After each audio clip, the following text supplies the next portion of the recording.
Apologies, we obviously got some kind of technical issue there. Just wait a few moments, and I think Councillor Good should be able to rejoin any second.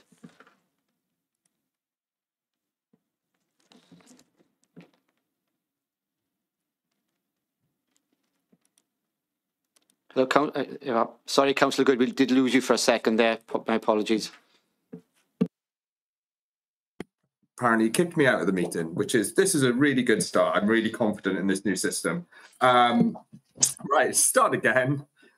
Morning, everyone. Welcome to the extraordinary meeting of the Shared Regulatory Services Joint Committee. Just to remind everyone that this is being live streamed and a recording archived for future viewing. If a participant wishes to speak, please use the raise hand function to alert me. I will indicate when it is your turn to speak, and then please select the speak button, which will allow you to come on screen.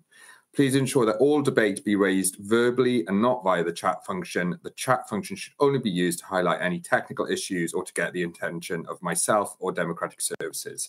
Thank you, and we'll move on to first agenda item, which is to ask for apologies. So do I have any apologies? Councillor Maxine Lewis, Chair. Great, I'm sure that's noted. Did anyone else want to bring apologies? I think we've got everyone else in attendance, actually. Yeah, that's correct. Cool. Yes.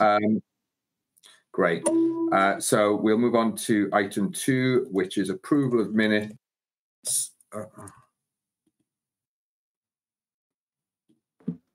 Hello, Chair. Yes. Yeah. Sorry, my. Hello. Sorry, my. Hello, Chair. We can hear you. Can you hear? Yes. Yeah, we can hear you. Yeah. BCB. Apologies. Yeah. We'll just wait for Councillor Good to reconnect, and we'll start the meeting. Thank you.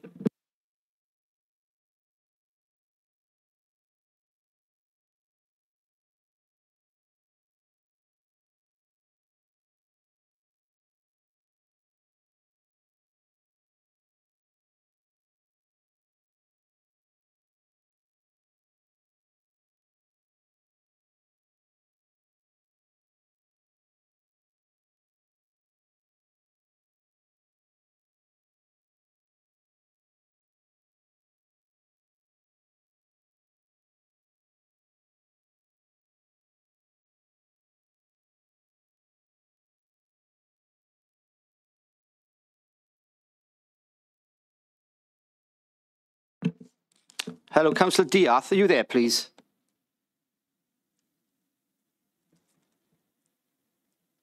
Okay, we're just going to wait because we're actually in court at the moment without Councillor Good, so we'll have to wait until Councillor Good rejoins, and then we can restart the meeting. So please bear with us a few moments. Thank you.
Sorry, everybody. We are still waiting for the chair to rejoin the meeting. If he's not able to rejoin, we'll send out the Teams link and we'll do the meeting via Teams. So just bear with us for a few minutes, and we'll get right back to you. Thank you.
Hello, Councillor. Welcome back. Hey, let's try again. Yeah, thank you. Okay. Hopefully my laptop won't crash this time. Apologies to members for the disruption. So I think we got to agenda. Well, I say I think we got to. I presume you all heard me get through agenda item 1. So on to agenda item 2, which is approval of minutes from our last meeting, which was the 13th of December. Is everyone happy that this is the true record of the proceedings? Yes, I'll second that. Great, thank you, Councillor Drake. I'm happy to move it. So if there's no other comments, we'll move on. Third agenda item is to receive declarations of interest. Does anyone have any declarations they want to make at this point? Obviously, if there are any further going forward, I'm happy to take them as we get to the agenda items. No? Okay, cool. We'll move on to the substantive reports then. So number 4, which is a report from the Head of Finance, the Section 151 officer, on the audit of the 2022-2023 SRS financial statements. Okay, thank you very much. Are you able to share the slides for me, please? Okay, thank you. Just a few slides to take us through the statement of accounts, completion of external audit matter. We have asked Audit Wales to join the meeting, but I'm not sure whether they're able to join at the moment. So I'll just take you through the initial slides and then we can just double check whether they're available. So as members will be aware, we brought the outturn position at the start of the summer, and the accounts are submitted to Audit Wales at the end of June. Due to some of the issues in terms of profiling audits in year, that audit was commenced around November time, and the majority of that audit work was completed by the end of December, with some just some small matters regarding finalising any amendments required that fell into January. So the audit is now complete, and the amended accounts are attached as part of Appendix A to this report. We also have 2 other appendices. There's Appendix B, which is the auditor's report, which I'll refer to as the ISA 260. And this is an unqualified audit report. It does set out some misstatements that are amended within the accounts, and it also sets out 2 recommendations for improvement as part of future years' accounts, which I'll be picking up as part of these slides. We also have an Appendix C, which I think you've seen in previous years as a separate item, but this is the auditor's inquiries to the council as host, the partner authorities, and also yourselves as members regarding fraud and governance. And as part of preparing that, we've liaised with officers in legal and internal audit as well. So in terms of the content of the ISA 260, as I say, it is an unqualified audit report, but there are a few corrections. The main correction is one that's a value of 35,000, and this is a classification error. So when preparing the accounts, we've classified £35,000 as a liability as at 31st of March. So it's been treated as a creditor. Following discussion with the auditors, we've agreed that actually correctly that should have been classified as a transfer into an earmarked reserve. So we have made an amendment to the accounts. It does increase the available reserves as at the 31st of March 2023, albeit committee should know that those reserves are committed for that expenditure. It's just that liability wasn't due as at the 31st of March. So that change is reflected in the accounts, and that amends the majority of the statement. So it amends the comprehensive income and expenditure statement, it amends the outturn position, and it also amends the balance sheet because it reduces the creditors and it increases the reserves.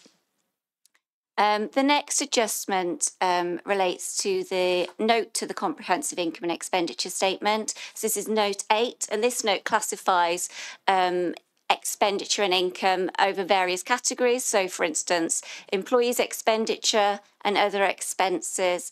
We make a number of adjustments as part of preparing the accounts relating to pension costs, and 1.4 million of those had been incorrectly classified as other expenses and now have been moved to the employee expenses category. And that doesn't amend the bottom line of the accounts. There are a couple of other changes which are disclosure only. So we make some disclosures in the accounts regarding officers' pay, particularly in respect of officers earning over £60,000. We've amended the disclosure there to bring it in line with the accounting code. So I think there was one area where perhaps we'd over-disclosed, and that's now been amended. And another area where we'd under-disclosed, and that's also been amended. And then the final change relates to the figures that have been disclosed for Cardiff City Council and Vale of Glamorgan Council in the related party transactions, and those are relatively small amendments that have been made to that disclosure note. So those are the changes in terms of the corrections to the accounts. There are 2 recommendations in terms of how we can better prepare our accounts in future years. So this first one is regarding declarations of interest, and members will remember that we've added the additional information gathering exercise regarding declarations of interests and close family relations as part of the 22-23 accounts preparation process. We need to make sure that we get all the returns prior to preparation of the accounts for next year. We've also rolled out during the audit, and this will be in place for future financial years, a collection of those code of conduct type relationships for the senior leadership team. And this was true for the main Vale of Glamorgan Council accounts as well. So that process was put in place during the audit process. No additional disclosure was required as part of that information collection, and that will be in place for future years. And it's also asked that we review our working papers so our decision making is clearer to the auditor as part of the audit of the accounts. The second recommendation is it's just picking up the difference between how we report our outturn position and then the financial statements that are included within the accounts. And part of this is, I think, when we report the outturn position, we tend to report the gross budget, so excluding the partner contributions. And then when we report it within the accounts, we have to report the net budget. Because we have to include the partner contributions in terms of how the council is funded. So what we'll do for next year is we will include an additional table within the narrative report, and that will just take you from the management accounts that are brought to you in terms of the outturn position to the figures that are included in the expenditure and funding analysis tables, and then are taken through the accounts. And I think that will improve the experience for the readers of the accounts going forward. So I'm happy to implement that change for future years. I don't know whether Audit Wales have been able to join the call. No. So I think I'm asking members to place reliance on the audit report that you have before you in Appendix B, and I've tried to draw out those key elements. I am happy to take any questions and I'll do my best to answer those. I just have one more slide on fraud and governance, apologies. And this is just summarising the content of that document. So Appendix 1 of the document relates to fraud, and it sets out the confirmation that there were no specific fraud issues identified during 22-23 that relate to the financial statements. Appendix 2 relates to laws and regulations, and we're not aware of any non-compliance that should be declared, and there are no legal claims that would impact the Joint Committee's financial statements. And then Appendix 3 provides detail of assurance regarding related parties, and it includes those processes. And we've obviously picked up that there is an area where we need to perhaps slightly improve those processes regarding disclosure going forward, and we'll make sure those are in place for future years. Okay, those are the main points. I'm happy to take any questions on the accounts or audit report. Thank you for that, Gemma. I don't think there's anything really from me. I guess the only thing that comes to mind to me is I know there was some delay with Audit Wales getting the reports back to us, and I was wondering if it's a shame that they haven't been able to send a representative to today's committee. Have we received any feedback from them on what actions they're taking to make sure that reports are audited and returned to organisations in good time? Because obviously, I am conscious that we're getting very close to reporting dates, and their reason for existence really is to do this job.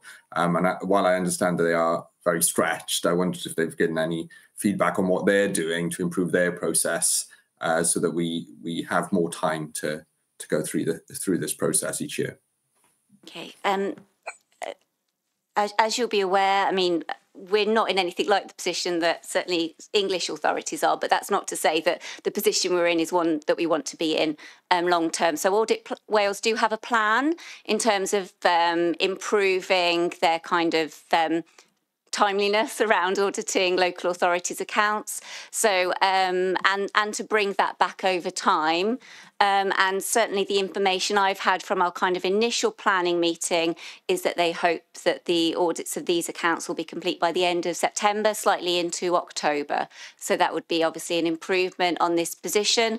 I think it is a reality that where there is a shortage of resource, they will probably be prioritising the main council accounts over joint committee accounts, but we'll continue to work with Audit Wales to make sure that we've got a programme in terms of moving them forward as quickly as possible, and we'll obviously endeavour to make sure that we hand those accounts over to Audit Wales on a timely basis to make sure that we're at the front of the queue as it is to get those accounts audited. There are some improvements to the audit process that we've also discussed. So we used Inflow for the main accounts in terms of managing working papers and things, and that worked really well. And we intend to extend that to the SRS accounts audit for next year as well. So that will improve things, hopefully, on both sides. Okay. Great. Thank you for that, Gemma. Do we have any questions from members? No, I don't think we've got any indication. So I'll take us to the recommendations of the report, which is that the Shared Regulatory Committee Statement of Accounts for 22-23 be approved, signed and dated by the Chair of the Committee. I won't go through all of the recommendations because there are many of them, but I take it as given that members have read that. Could I get a mover and a seconder for the report, please?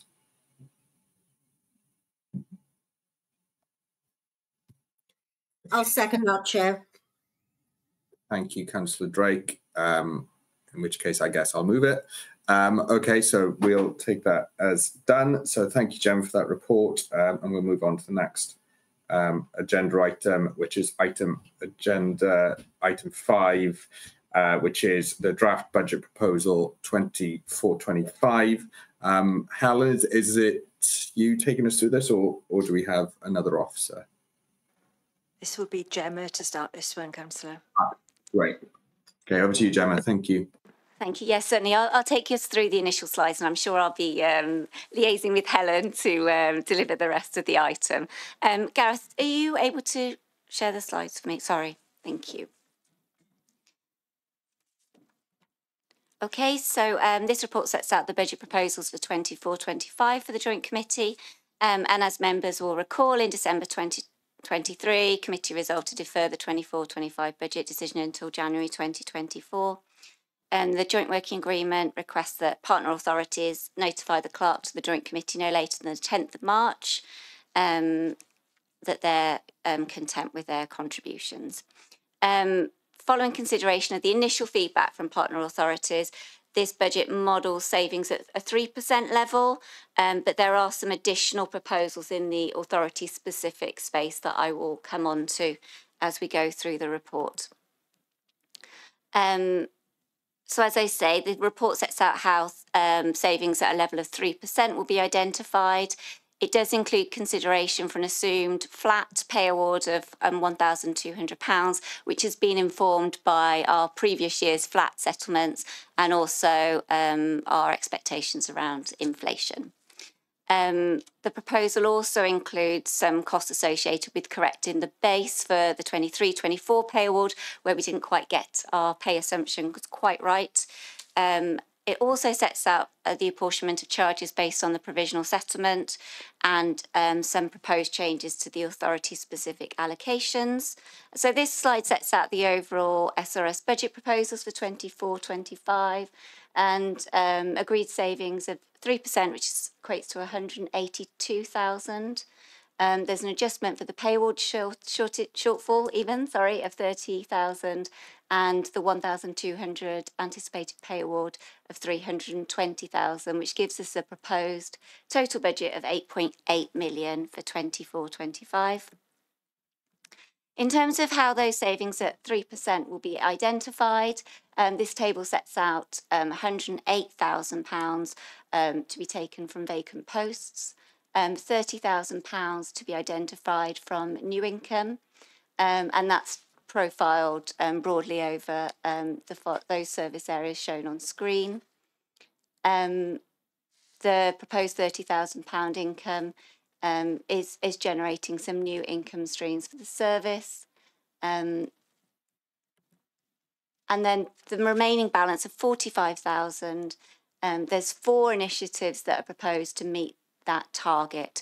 So a reduction in annual printing costs, the use of in-house digital forensics work rather than contracting that out externally, changes to the telephony charges, and cancellation of a number of device subscriptions. So in terms of core budgets, the kind of impact there, and there's a summary at the bottom of the slide in terms of those movements, and you'll see that 3% saving has all been taken from the core budget, with the adjustments for pay falling below. So a 24-25 proposed budget of just over 6 million. And then moving on to the authority-specific budget, there is a small agreed reduced contribution for Bridgend Council. There's some changes for adjustments for pay awards, so for 23-24 and 24-25. So that gives us a draft proposed budget of just short of 2.7 million. So just to dig into those changes on authority-specific slightly more, so the increase in contributions is entirely due to pay. There is a disparity around Bridgend. So Bridgend have requested savings at 4%, and so the differential has been identified through changes to the kennelling budget, which falls within authority-specific. Just to highlight as well, there are potentially proposals in the Vale of Glamorgan Council's authority-specific contributions that would be dependent on an investor save proposal that's in the process of being applied for. And if that goes forward, then the Vale of Glamorgan authority-specific contribution will need to be adjusted accordingly. In terms of next steps, obviously this is before you today for consideration. And then just setting out then the timescales of that 10th of March deadline in terms of feeding back any concerns or approval. Happy to take any questions on the report. Thank you for that, Gemma. I don't think there's anything from me. Do any members have anything they want to raise on the budget?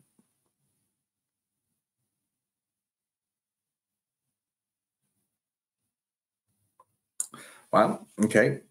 We'll move on to the recommendations then. 1 second, let me just pull them up.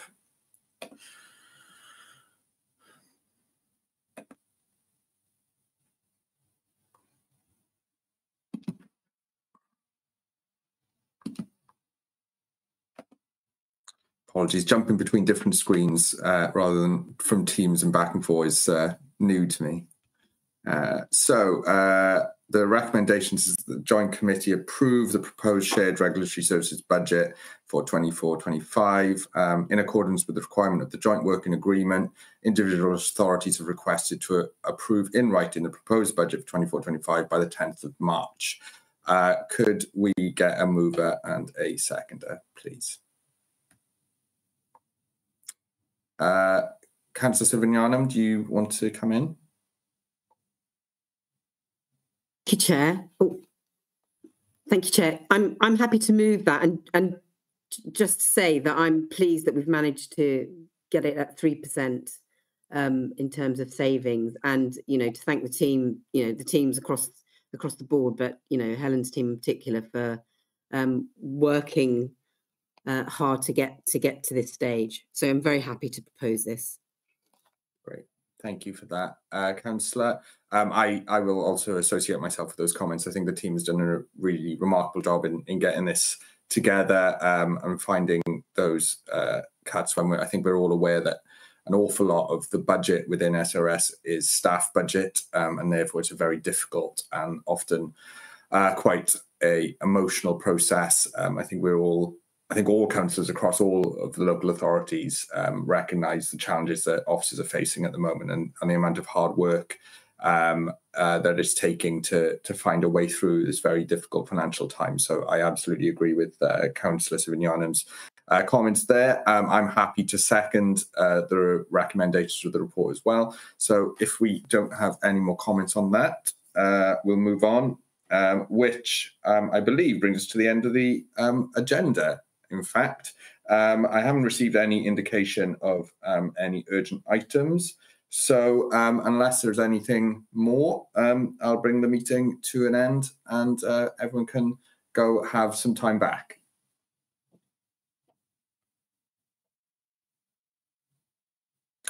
Councillor Sivanyanam? No? Okay. Right. Well, thank you all. And I'm sure we'll meet again soon. Thank you, everyone. Hi, everybody.